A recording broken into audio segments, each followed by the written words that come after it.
Continuing with one-step addition equations, we are going to work with fractions again, just to revisit before you do your problem. And I have 3 Panther Bucks in the corner for those of you that are doing a great job. You get these 3 Panther Bucks virtually for working hard this week. All right, let's look at the first problem. Remembering also our 2 vocabulary words, a variable and an equation, and the subtraction property of equality. Looking at example number 7, we have k plus 5/8 equals 2/4.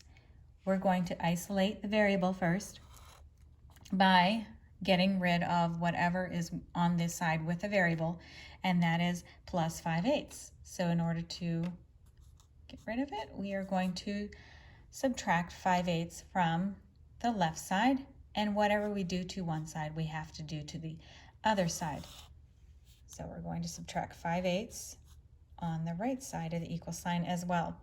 So isolating k, the variable by itself, we leave k all alone on the left side.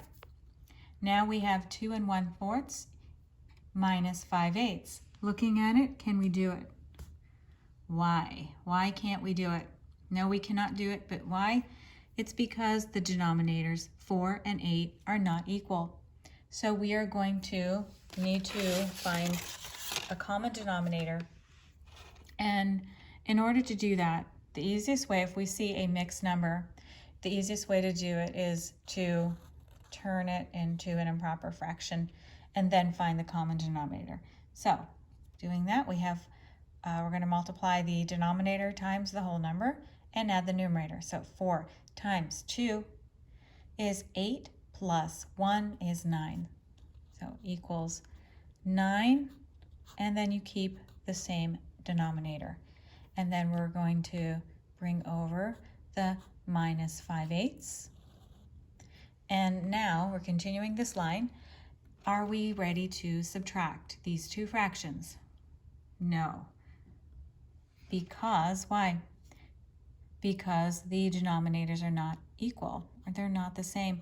So we're going to have to find, I'm going to draw the fraction bars, we're going to have to find the common denominator between the 4 and the 8. In order to do that, we can use the LCM method, and that's skip counting. So let's skip count. We have 4, 8, and I'm going to stop there because I already see what the common denominator is going to be. And then let's skip count multiples of 8, 8 and 16. I'm going to stop there because I already see that we do have a common denominator, at least common multiple, and that is 8. So we're going to place 8 up here as the new common denominator. In order to find the numerators, we're going to do the arrow method for both fractions. Right, so 8 times what is 8? Times 1. And whatever we do to the bottom, we must do to the top. So we're going to times 1 up here. 5 times 1 is 5. And then 4 times what is 8? Times 2. I'm sorry, I don't have a colored marker. So times 2, and whatever we do to the bottom, we must do the same to the top. So 9 times 2 is 18. Now, are we ready to subtract? Subtract the numerators so we can solve for k. Yes, we can, because we have common denominators. So extending that line, we are going to bring down the 8 and then subtract 18 minus 5.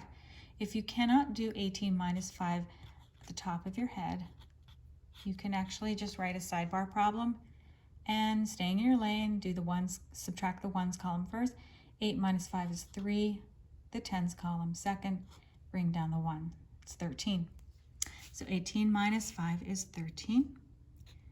And so k is equal to, the solution for the problem is k equals 13 over 8. And we'd like you to make it the improper fraction to a mixed number. And the way to do that is another sidebar problem. Simply just divide 8 into 13. How many times will 8 go into 13? 1 time. Place the 8 underneath the 3, and 13 minus 8 is 5. Whatever's left over becomes the numerator, and the denominator is the divisor.